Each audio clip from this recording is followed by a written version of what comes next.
Good afternoon, everybody, and welcome to this month's IQ Academy webinar. Thank you for taking the time out to join us on our bite-sized session this month, where we will be reviewing the transitional arrangements and new requirements for water abstraction with James Dodds of Envireau Water. If you have any questions on today's session, you can send these through on the questions panel to the right of your screen. We may be slightly short on time today, so if you send these through, and we'll make sure that they're addressed in the follow-up materials after the event.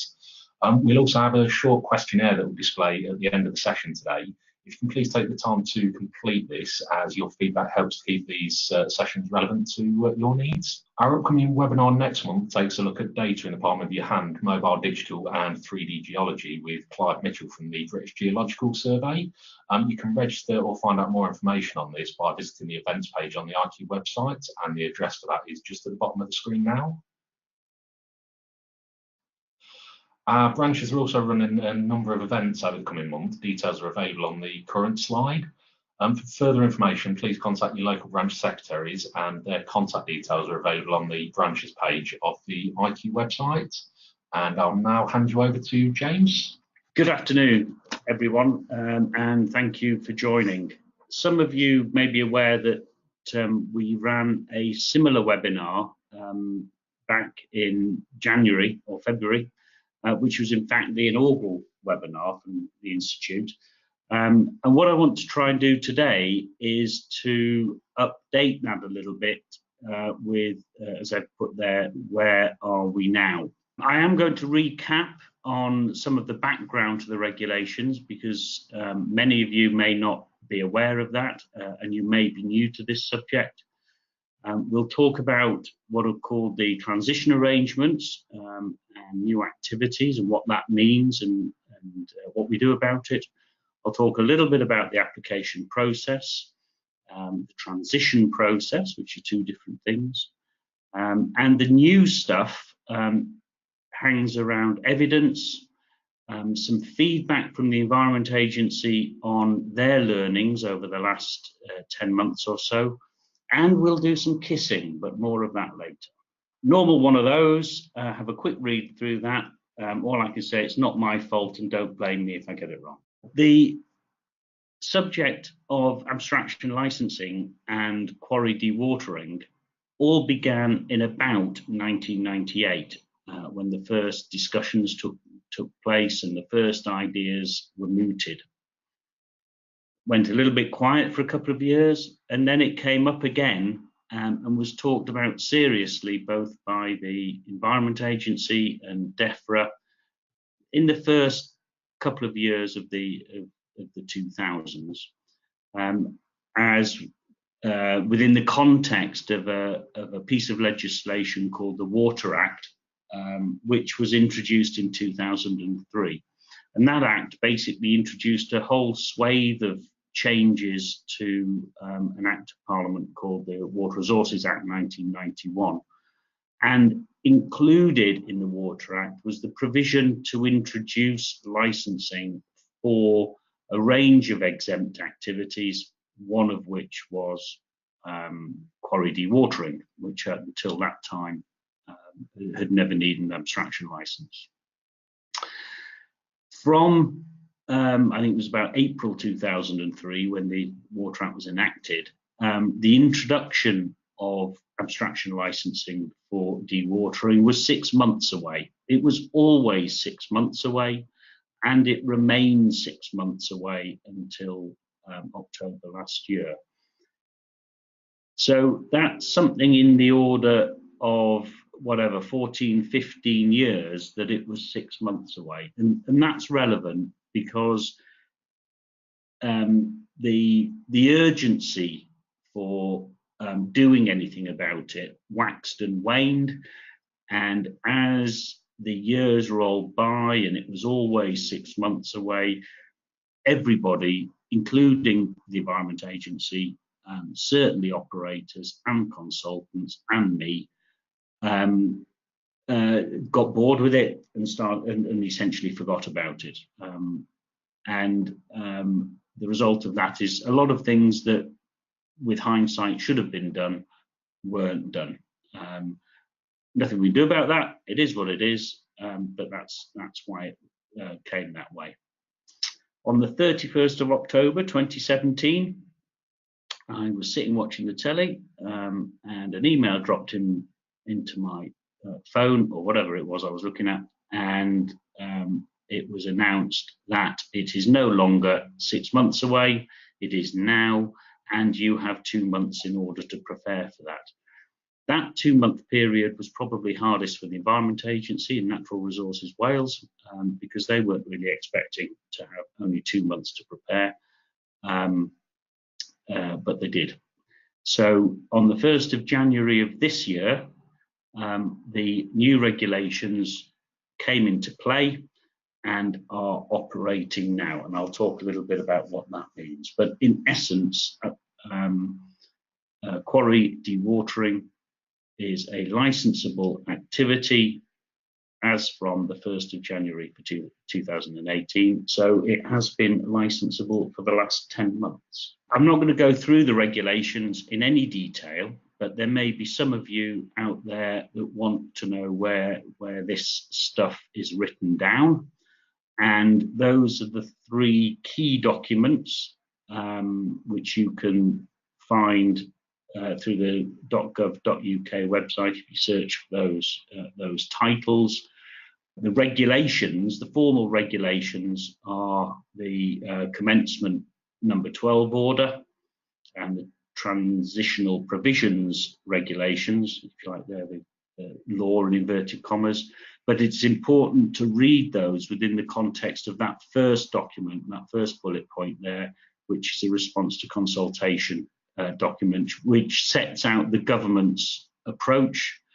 And by government, I mean DEFRA approach, and in Wales, the Welsh Government approach, which are very similar but subtly different, for those of you that are interested in that level of detail. Getting on to a little bit of the nitty-gritty, in this subject, it's important to understand the types of abstraction licenses that one can obtain.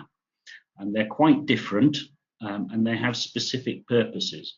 I'm not going to go through the detail of when you need one license or another, but both in this discussion and in the subject area and discussions that you may have within your businesses or indeed with the Environment Agency, you will hear these types of licenses referred to, and it's important that you understand the difference between them. A full license is issued where you want to abstract more than 20 cubic meters of water a day, and you're going to do something with that water.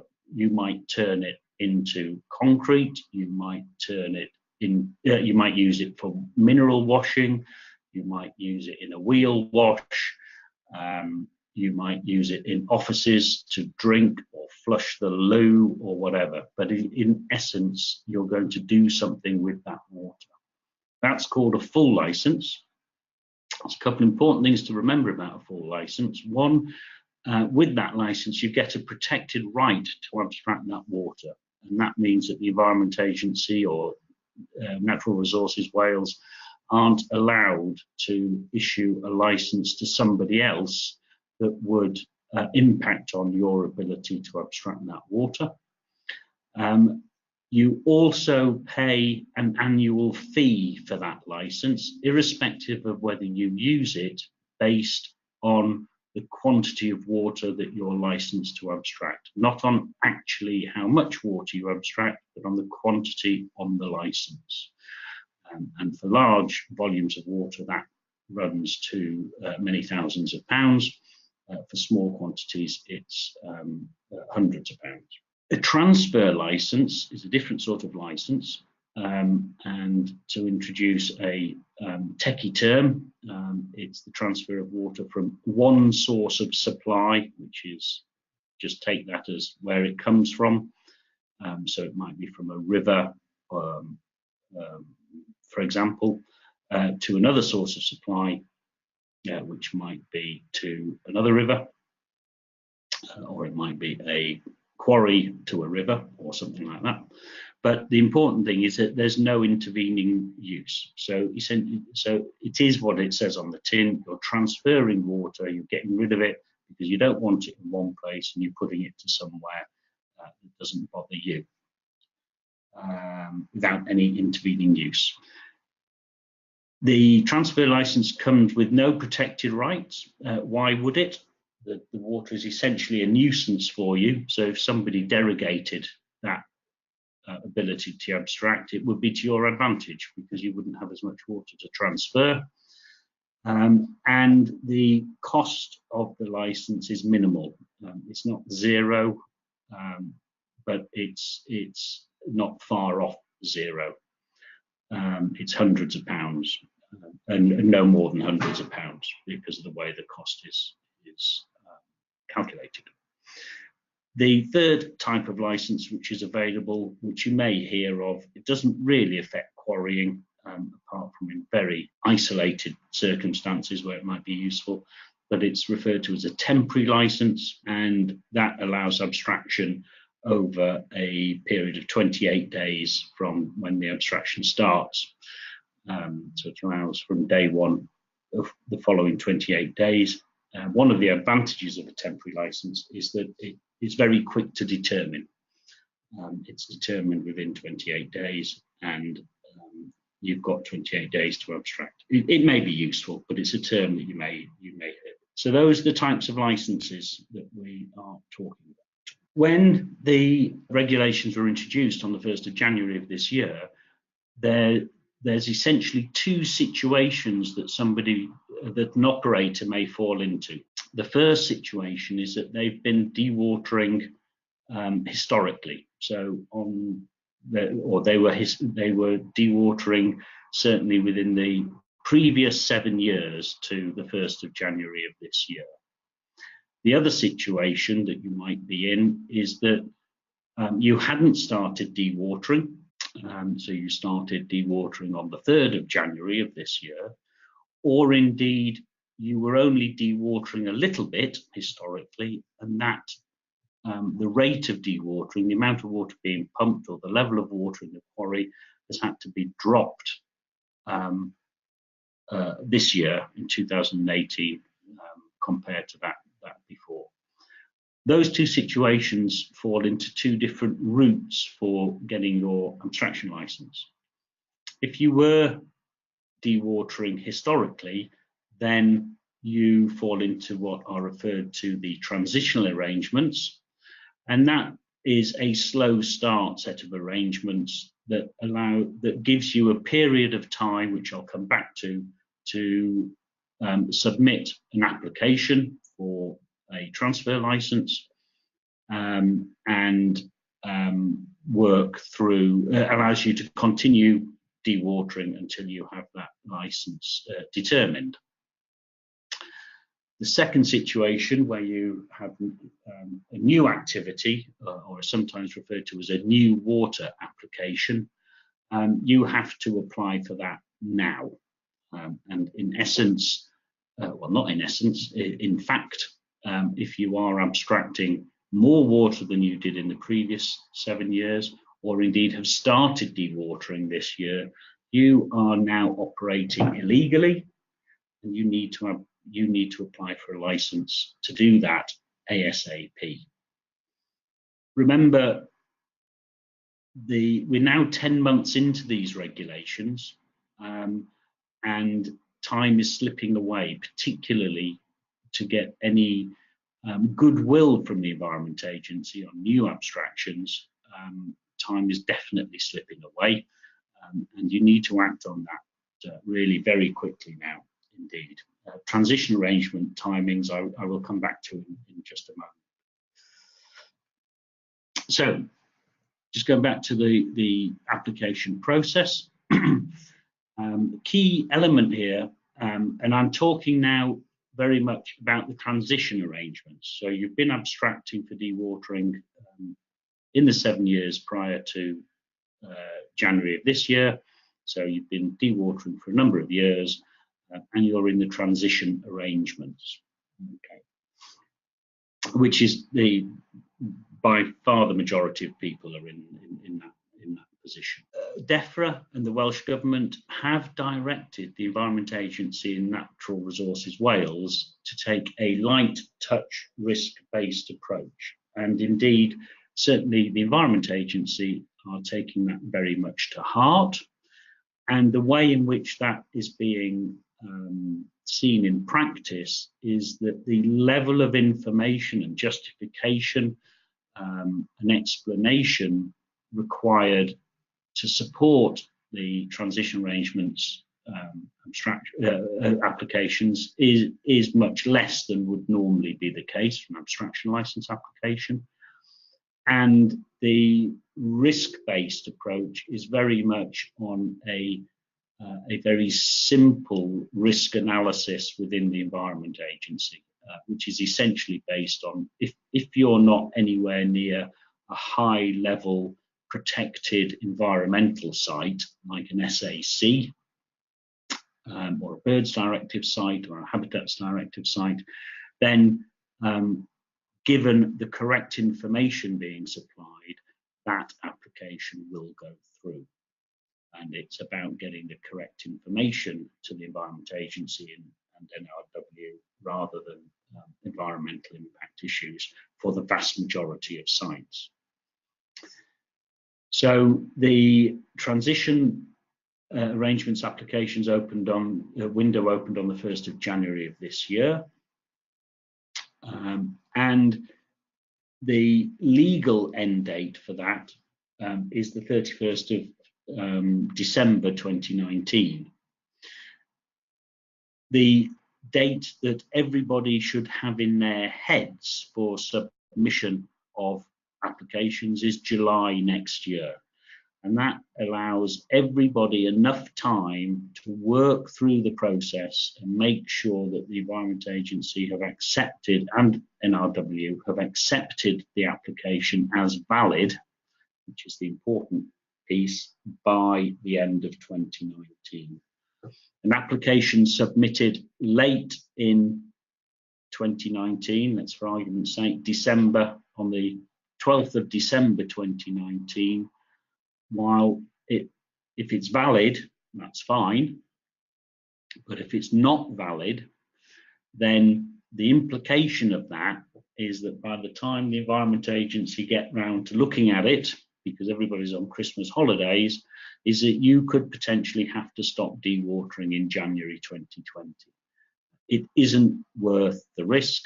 Just act early, and it won't be a problem. Don't push it, because that will only come down on you guys, not the Environment Agency. Once it's in and validated, then you can go back to the day job, and at some point before the end of 2022, the Environment Agency and Natural Resources Wales will issue a license, and there may be discussions on what. So very quickly, going through the process and the data validation, you need to supply evidence of dewatering, historic dewatering, submit an application. That application will be validated by the Environment Agency or Natural Resources Wales. They may, within that process, ask for some additional information, requests for further information to help them do their job. Once that's done, they will issue a receipt for the valid application. Everybody goes to sleep. At some point then, after 2020, they may ask for a bit more information and then go through the determination process. So the key thing then is what evidence can be used to support that application. And the key piece of evidence that needs to go with the application is the volumes of water that have been abstracted during dewatering. And many of you will go, well, we haven't got any data. We haven't been collecting meter readings. We don't know what to do. There's a whole host of methods of estimating the amounts of water that have been abstracted, and the Environment Agency and Natural Resources Wales will accept a wide range of evidence, and I'll come back to this in a moment. But there's a few there, and there's even more there. And there is a long link there to guidance that's been issued by the Environment Agency, accepted by NRW, which you can find on the .gov.uk website. And there's the path to that there. That path does work, so I used it this morning, and I'll show you what it looks like when in a couple of slides' time.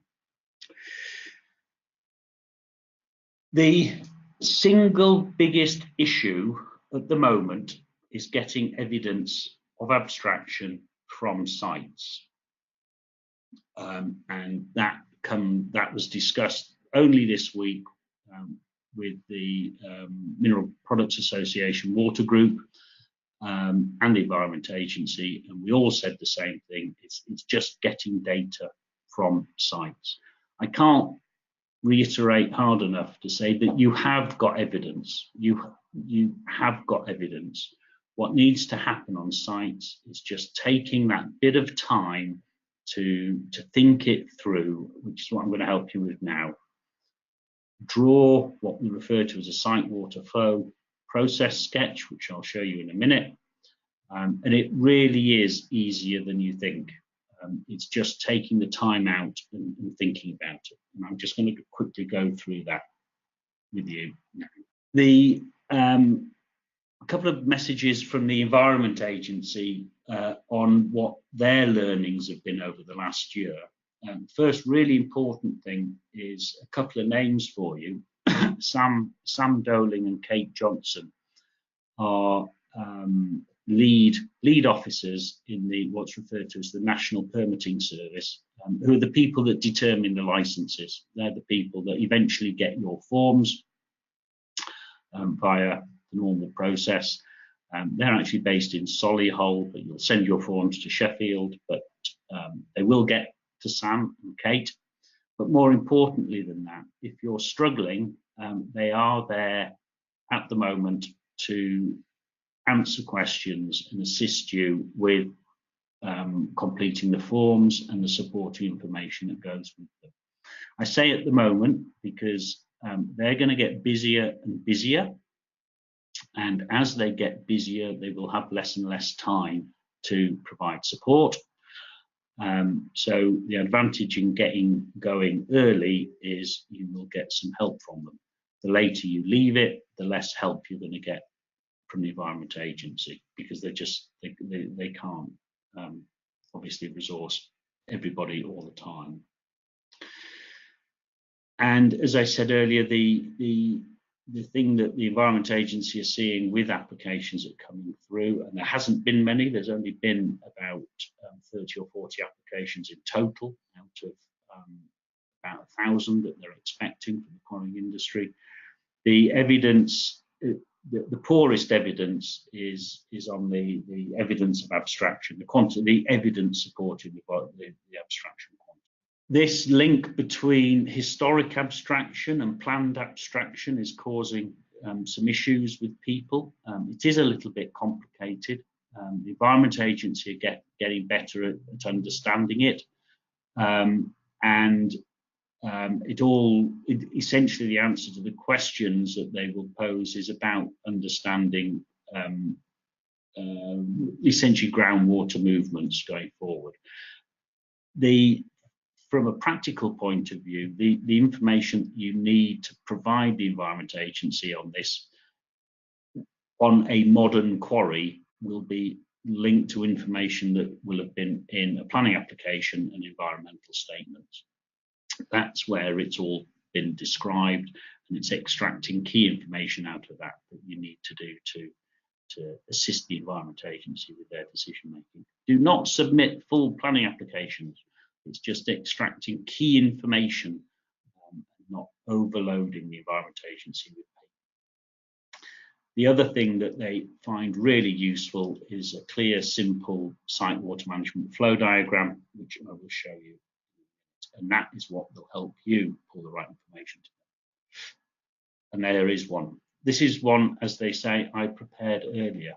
And what I'm trying to show here is that you can make it really simple. You don't need to go to head office to produce CAD drawings. The starting point is a piece of paper, a blank piece of paper and a pencil. And what we're trying to show to the Environment Agency is that we understand where water's coming from and where it's going to and what is linked to what. Okay, and on this diagram, what I'm showing is I have some pumped transfers of water. I have some gravity transfers of water. I've got a circle going round between the process plant, the washing plant and some lagoons. I've got an eventual discharge to a river. And I've also got, on this example, a borehole water supply that's going to a concrete plant and a wheel wash, which is separate from everything else. That figure helps the Environment Agency enormously in working out what sort of licenses you need. And indeed, if you're working with consultants, they will be able to take that and tell you what sort of licenses you need in that particular example. Every quarry is different, linkages are different, and therefore that figure will look different for every quarry that you come across. But hopefully you can see the point that I'm making, which is you can keep it simple. That's the first KISS point, by the way. The second KISS point is the evidence base for the quantities of water. I gave you that link earlier. That's the table it links to, and you can see that there's lots of different ways to think about the quantities of water that you've abstracted. Obviously, if you've got meters and you've been recording meter readings, then great, that's all you need. I haven't yet found a quarry that has been doing that in any particularly consistent way, but that's maybe just me. But there are lots of other ways of doing it. And if in the final analysis, you know that you've got a pump and you can find the name or the make and model of that pump, then we can find the duty curves for that on the internet. And old Mick that switches the pump on and off knows that he switches it off on a Monday morning and switches it off on a Friday afternoon before he goes home. From that, we can then start building up a picture of the quantities of water that have been abstracted. So don't panic. You must have data because you know whether there's a pump there or there isn't, and you can work through in a logical way when pumps are switched on or off. And from that, you can estimate quantities of water in a consistent way. And all the Environment Agency are looking for is an evidence base that has logic attached to it and some numbers attached to it, not just bland statements with nothing to back it up. Believe me, it's true. So that's the second KISS from me. Just a couple of notes, and I've just about finished. First of all abstract, as far as you're concerned within the minerals industry, other than one point, which is my second bullet there, all abstraction of water that's more than 20 cubic meters a day requires an abstraction license of one type or another. Okay, you may have abstractions of water or uses of water on your quarry that you have no license for. There's lots of reasons for that.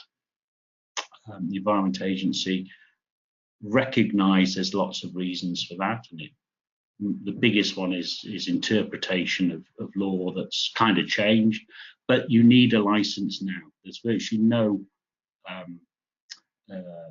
exemptions from licensing. So if you haven't got a license, you need one, is about the best way to think about it.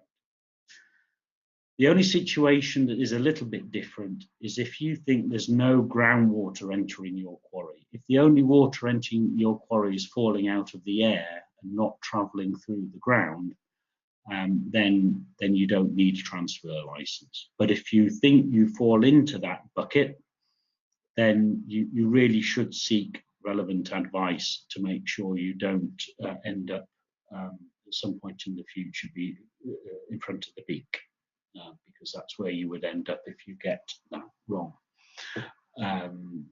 Okay. The take-home message from this presentation is that message. It's act now. Time is now running out. That's a clock that we produced back in September. We're not in September now. We're now in November, or very nearly in November. So we're already 2 months on that clock. And you really want to be looking at your deadline as being due next year. The time to do this work is this winter, in my opinion. It's a winter job. Things are a little bit quieter. By the time you get into the spring next year, things will be getting busier. It'll drop down the priority list again. They're into winter. You need to get on with it. The phrase that's often used by me is JFDI, and I'll let you work out what that might mean. Final slide, 2 sets of application forms. The Environment Agency application forms are on that link. Natural Resources Wales application forms are on that link. The sets of application forms are different. Make sure you use the right set of application forms for the right jurisdiction. This stuff doesn't affect Scotland. If anybody's listening from Scotland, Scotland is done in a totally different way. I do apologise, I'm a minute and a half over, but if anybody wants to get in touch, you've got those details now. Thank you very much for listening. Thanks, James, and thank you to all of you who took the time out to join us today. As with the previous sessions, we'll be making the recording and slides available to you later next week, and also we'll include those URLs that James mentioned during the session today. If you do have a chance, please provide your feedback of today's session on the questionnaire that will be being displayed shortly. Thank you again for joining us, and don't forget to register on our upcoming webinars on the IQ website. Thank you.